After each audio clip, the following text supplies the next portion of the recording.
Sir வணக்கம் sir. Sir, தமிழக வெற்றி கழக தலைவர் விஜய் அவர்கள் வேலூர்ல கூட்டம் போடுறாரு. எல்லா முறையும் வெயில்ல நிக்க வைப்பாரு. இந்த முறை ஷீட்டு போட்டிருக்காரு மக்களுக்காக. அக்கறை வந்துருச்சு பாத்தீங்களா? கொஞ்சம் கொஞ்சமா அரசியலுக்கு வர பாக்குறாருன்னு நினைக்கிறேன். நல்ல மெச்சூரிட்டி தான். கொஞ்சம் ஒண்ணுமே எல்லாம் போயிட்டு வரேன்னு பார்த்தேன். சீட்டு போடுற அளவுக்கு முன்னேறி இருக்காரு. கூட்டம் நடத்துற அளவுக்கு அவருக்கு அரசியல் தெரிய ஆரம்பிச்சார். பாப்பேன் இந்த கூட்டத்திலேயே யாரும் சாவாம எல்லாரும் ஜாக்கிரதையா திரும்பி போகணும்னு அந்த கூட்டத்துக்கு வர்றவங்களுக்கு நம்ம ஜாக்கிரதையா இருக்குப்பா. ஏன்னா விஜய்க்கு ஒரு ராசி இருக்குது. ஒவ்வொரு கூட்டத்திலும் 2 பேர் 3 பேர் சாவறான். அதனால ஜாக்கிரதையா இருக்குன்னு சொல்லிட்டு நம்ம கூட்டத்துக்கு வர்றவங்க காசு வாங்கிட்டு வர்றவங்க, காசு வாங்காம வர்றவங்க எல்லாத்துக்கும் சேர்த்து சொல்றோம். விஜய் கூட்டத்தில் வந்து சிக்கிக்கிட்டு சேர்த்து போகாம ஜாக்கிரதையா உங்களை பார்த்துருக்கோம் அப்படிங்கிற அறிவுரையா அவங்களுக்கு நம்ம சொல்றோம். இல்ல, விஜய் நோக்கி யாருமே கூட்டணிக்கு போகல. என்ன காரணம்? அவர் அரசியலுக்கே வரலையே. வந்திருந்தால கூட்டணிக்கு போறது. யூடியூப்காரர்களை தவிர வேற யார் அவருடைய அரசியலை யார் பார்த்தா? யூடியூப்காரர் தான் பார்த்துட்டு இருக்காங்க. நீங்க சொல்றதுனாலதான் அவர் அரசியல் இருக்காருங்கிறதே தெரியுது. மற்றபடி அவரை பத்தி யாருக்கு என்ன தெரியுது? என்ன நடவடிக்கை, என்ன பேசியிருக்காரு? ஒரு பட்ஜெட்டை பத்தி பேசியிருக்காரா? அரசாங்க திட்டங்களை பத்தி ஏதாவது கமெண்ட் பண்ணியிருக்காரா? வெளியுறவு கொள்கைகளை பத்தி, ஒன்றிய அரசை பத்தி ஏதாவது விமர்சனம் பண்ணியிருக்காரா?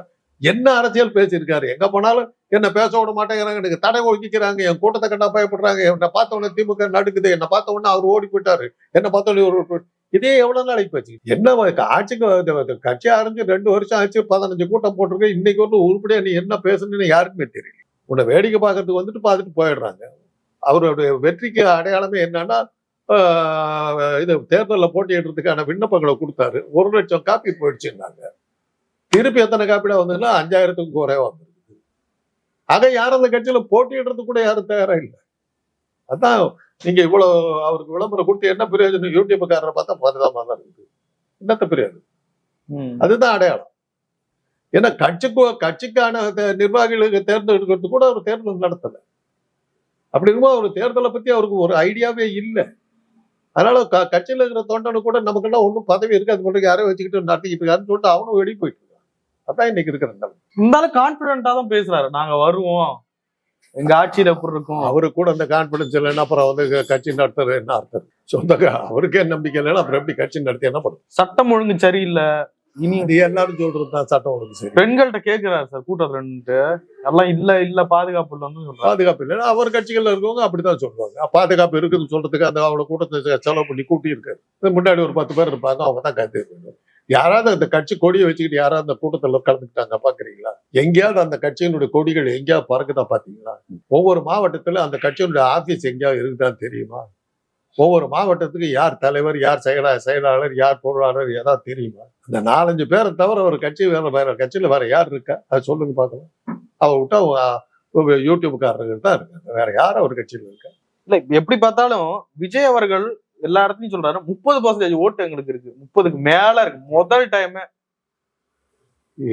ப்ரூவ் பண்ணுங்க. இருக்கிறதுக்கு என்ன ஆதாரம்? எந்த ஆதாரத்துல 30% ஓட்டு இருக்குதுன்னு சொல்றேன்? எந்த எலெக்ஷன் நின்று வாங்கினீங்க அந்த ஓட்டு? சர்வேல வெளிவர சர்வே நான் பண்ணி கொடுத்துருக்கேங்க. சர்வே என்ன பெரிய விஷயம்? சர்வே எந்த எலெக்ஷன் நிரூபிக்கிறதுக்கு? அதனாலதான் அவ்வளவுலாம் வேணாங்க. நீ இவ்வளவு உனக்கு 30% இருக்குதுன்னு சொல்ற ஒரு ஈக்காக வந்து உன்னை சேர்ந்துலையே. ஒருத்தர் வந்து உன்னை கூட்டணி பேச வரலையே. அதில் தெரியல. 1,00,000 பேர் விண்ணப்பம் வாங்கிட்டு போயிட்டு 5,000 பேருக்கு 5,000க்கு குறைவா வந்து போட்டியிடுறதுக்கு விருப்பம் இருக்குதுன்னு சொல்றான்னாக்கா என்ன அர்த்தம்? 30% ஓட்டு இருந்தா அப்படி விட்டுருப்பாங்களா? ஐயோ, அடிச்சு புடிச்சுக்கிட்டு வந்திருக்க மாட்டாங்க. உங்க பாயிண்ட்லயே கேட்கறேன், நீங்களே சொல்லுங்க. எல்லாரையும் தடுத்திருப்பாங்க இப்படித்தான் சொல்லிட்டு சமாளிச்சுட்டு ஓட்டுங்க எல்லாத்தையும். அந்த அளவுக்கு மக்கள் மனிதர்களுக்கு அப்படின்னு இவர் சொல்றாரு. காங்கிரஸ் இன்னும் ஒரு ஊசலாட்டத்துல இருக்கு, அது டிவிக்கு போக வாய்ப்பு இருக்குன்றாங்க. அது இப்ப இன்னைக்கு சொல்றதுல அர்த்தம் இல்லை. நாளைக்கு அவங்க கூட்டணி பத்தி பேச போறாங்க. அந்த அந்த அந்த இந்த கதையும் உங்களுக்கு இப்ப சாரி இல்ல முடியல சார், இன்னும் கூட்டணி முடியல. கூட்டணி அவங்க கிட்ட பேச போகலையே. நீங்க சொல்ற ஃபெயிலியர் ஆயிடுச்சுன்னா, ஃபெயிலியர் ஆயிடுச்சுன்னா கல்யாணமே ஆகல, குழந்தை ஆபரேஷன் ஆயிடுச்சுன்னா என்ன பண்றது? இன்னும் அவங்க வந்து யூடியூப்காரர்களுடைய ஆசைகள் இதெல்லாம். உங்க ஆசையை நான் வந்து பேச பிரயோஜனம் இல்லை. மக்கள் ஆசை என்னன்னு, அந்த கட்சி ஆசை நாளைக்கு காலையில அவங்க பேச போறாங்க. அதுல ஏதாவது ஃபெயிலியர் ஆச்சு நாங்க போறதுக்கு போறாங்களா என்னங்கிறது பார்க்கணும். அது ஏற்கனவே ஸ்டாலின் சொல்லிட்டாரு, ஆட்சியில பங்கெல்லாம் கொடுக்க முடியாது, என்னுடைய கட்டுப்பாட்டுக்கு வரதா இருந்தா வாங்க, இல்லாட்டி போங்கன்ட்டாரு. அப்புறம் அது சொன்னதுக்கு அப்புறம் வந்து நாளைக்கு வந்து பேசுறாங்கன்னு என்ன அர்த்தம்? ஜெயிக்கிற குதிரை மேலதாங்க பணம் கட்டுவாங்க. குதிரை ரேஸ் கோர்ஸ்ல வந்து புல்லு மேய்ஞ்சிக்கிட்டு இருக்க குதிரை மேல யாரும் பணம் கட்டுறாங்க? ஒரு ரேஸ் கோர்ஸ்ல வந்து குதிரை புல்லு மேயிற குதிரையா சுத்திட்டு இருக்காரா? தேர்தல் காலத்துல வந்து போட்டியே இடாம ஒரே பாயிண்ட் தாங்க, உங்களுக்கு ஒரே பதில் தாங்க. 1,00,000 விண்ணப்பங்கள் வாங்கிட்டு போய் 5,000க்கு குறைவான விண்ணப்பங்கள் தான் திருப்பி வந்துருக்கு. அதுவே அவருடைய கட்சி காலியாகி போச்சு, ஒண்ணு இல்லைங்கிறதுக்கு இதை விட எடுத்துக்காட்டு தேவையில்லை. அவர் கட்சி தேர்தல் கூட நடத்தல, ஒரு தேர்தலையும் அவர் நிக்கல, அவருக்கு ஓட்டு வங்கி இருக்கா இல்லையான்னு யாருக்குமே தெரியல, அவர் எதையுமே நிரூபிக்கல, அவர் அரசியல் ரீதியான பேச்சுக்களை அவர் பேசல. அப்படிப்பட்ட ஒரு ஆள் ஒரு டம்மி பீஸை வச்சுக்கிட்டு மக்கள் எப்படி போவாங்க நீங்க எதிர்பார்க்குறீங்கன்னா, நீங்க அதெல்லாம் அதுக்கையும் தாண்டி வருவாங்கன்னு நினைச்சீங்கன்னா நம்பிக்கிட்டு போங்க, அவ்வளவுதான். சரி, விஜய் வரமாட்டாரு, ஸ்டாலின் ஆட்சிக்கும் வர விட மாட்டாரு, ஓட்ட பிரிச்சிருவாருன்றாங்க. அதான் இது நல்ல மாதிரி சொல்லிட்டுங்க. உங்க போடும்போது அங்க போய் அந்த ஓட்டையில கையை வச்சுக்குவாரு, போட விடாம தடுத்துருவாரு. ஓட்டு முட்டியில் சொல்லுங்களேன், ஓட்டு முட்டிக்கலாம் அந்த உள்ள போட விடாம அப்படி அந்த முத்திரை குத்துற இடத்துல வந்து ஸ்டாம்பே வைக்காம நிறுத்திடுவாரு. அதெல்லாம் பண்ண போறாரு அப்படி சொல்லுங்களேன். கதை விடுறதுன்னு ஆயிப்போச்சு, விட்டு காட்டிட்டு போக வேண்டியது. என்ன வந்து ரொம்ப மடையனா நினைச்சுக்கிட்டு இருக்கீங்கிறது இதுல இருந்து புரியுது. நீங்க எவ்வளவுதான் சார் நினைக்கிறீங்க, எவ்வளவு விஜய்க்கு ஓட்டு? விஜய்க்கு ஒரு சீட்டு கூட வராது, அவ்வளவுதான் சொல்லுவேன். எத்தனை பர்சன்டேஜ் ஓட்டு இருக்குன்னு நினைக்கிறீங்க? 1% கூட இல்ல, அவ்வளவுதான் நான் சொல்லுவேன். 1% கூட இல்லையா? அத சுயேட்சைகளோட அவர் கண்டிப்பா பெரிய கடுமையான போராட்டத்தை நடத்துவார். விஜய் அவர்கள் ஒருவேளை அதிமுக கூட்டணிக்கு போயிட்டா ஸ்டாலின் அவர்களை ஸ்வீப் பண்ணிடலாம் அப்படின்ற பண்ணிட்டு, ஒருவேளை புட்டினோட சேர்ந்துட்டாருன்னா ரஷ்யாவிலையும் ஜெயிக்கலாமே, ஒருவேளை ட்ரம்போட சேர்ந்துட்டாங்க அமெரிக்காவிலையும் ஆட்சி அமைக்கலாமே. இதெல்லாம் என் சேர்த்து சொல்ல வேண்டியது. ஒரு வேளை போயிட்டான்னு எத்தனை வருஷமா சார் சொல்லிட்டு இருக்கீங்க? 2 வருஷமா கட்சி நடத்துறாரு, 15 கூட்டம் கூட போடல, அதுல 6 மாசம் காணாம போயிட்டாரு, ஒரு சின்ன அசம்பாவிதம் நடந்து பயந்து ஓடி போயிட்டாரு. அவரை நம்பிக்கிட்டு மக்கள் போவாங்கன்னு நீங்களும் சொல்றீங்க, நாங்களும் கேட்டுக்கிட்டு இருக்கோம். ஆட்சியை நான் எங்க எடுப்பாரு, அவர் தான் ஜெயிப்பார், போங்க போதுமா, போட்டு உயிரை எடுக்காதீங்க, அவ்வளவுதான் சொல்ல முடியும். என்ன எது சார் விஜய் ஒரு அரசியல் தலைவரா வாக விடாம இவ்வளவு சொல்றேன், இதுக்கப்புறமா அதே கேள்வியை கேட்டீங்கன்னா இவ்வளவு நேரம் பேசுறது என்ன சார் அர்த்தம்? இவ்வளவு நேரம் நான் சொன்னேன், ஆரம்பத்துல விஜய்க்கு ஒரு பெரிய ஹைப் இருந்தது, எந்த இடத்துல கோட்டை விட்டாரு? அவர் எந்த இடத்துல ஆரம்பிச்சாரு? அந்த ஹைப்பை நீங்க தானே கொடுத்தீங்க.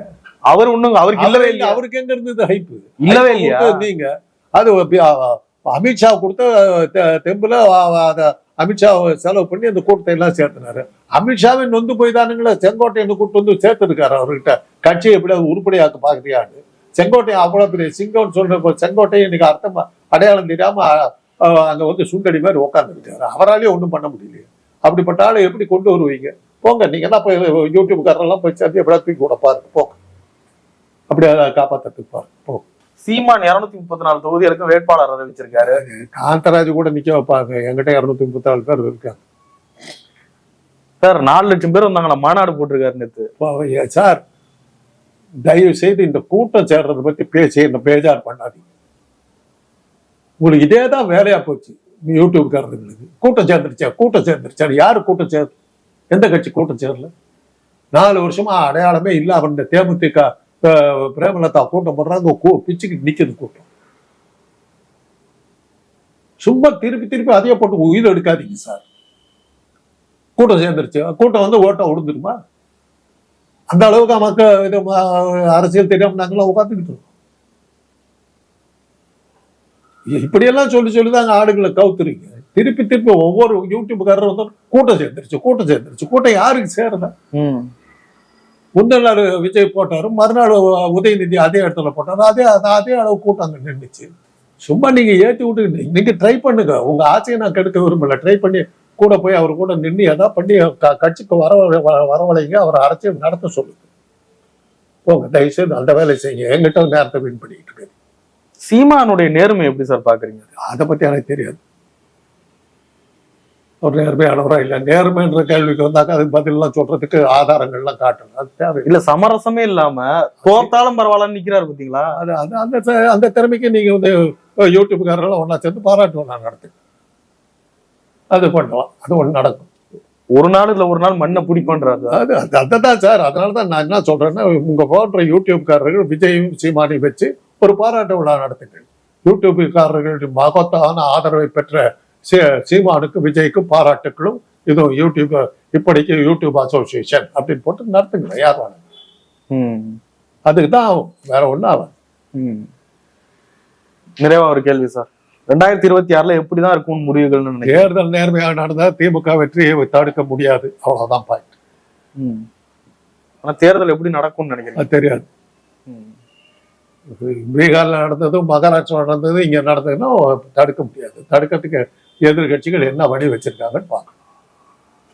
ஞானேஷ்குமார் தான் இன்னைக்கு இருக்கிறதுலே ஆபத்தான ஆசாமி இந்திய ஜனநாயகத்துக்கு, தேர்தல் ஆணைய தலைவர். அவர் நேர்மையா நடக்கலைன்னா இந்திய ஜனநாயகம் படுகொலையில் விழுந்து, அவ்வளவுதான். அதை பார்க்கணும் சார். நிறைய விஷயங்களை பகிர்ந்து கொண்டே ரொம்ப நன்றி சார்.